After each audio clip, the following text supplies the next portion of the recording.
bringing Israel to the world. This is IBN News. With news of Israel, I'm Susan Michaels. Israel spoke this week on the escalating crisis in Ukraine, saying it supports the country's sovereignty, but stopped short of condemning Russia. The statement is thought to have been made following consultations held by Prime Minister Naftali Bennett, Foreign Minister Yair Lapid and his ministry's Director General, Defense Minister Benny Gantz, and Finance Minister Avigdor Lieberman. The Foreign Ministry said Israel joins the concern of the international community over the deteriorating events in eastern Ukraine and is prepared to act in the interest of a diplomatic solution to return calm to the region if requested to do so. Israel supports Ukraine's territorial integrity and sovereignty.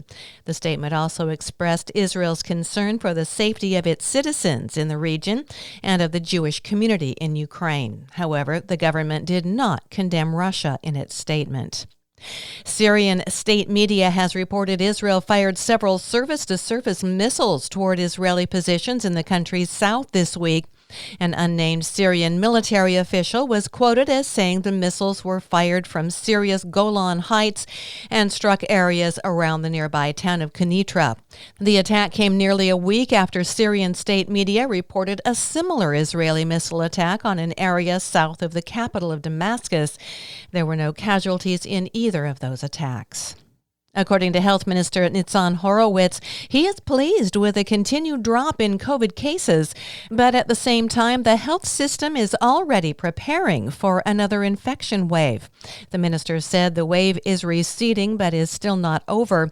We still have patients in serious condition in hospitals, and there are still many new infections, which is why we are keeping the use of masks in effect. I don't know if or when the next wave will come, but we are preparing for it. And an annual report by the Newscast Center of Agda, Israel's LGBTQ community has experienced a record-breaking amount of hatred and violence in 2021. I'm Susan Michaels. IBN, Israel Broadcast Network.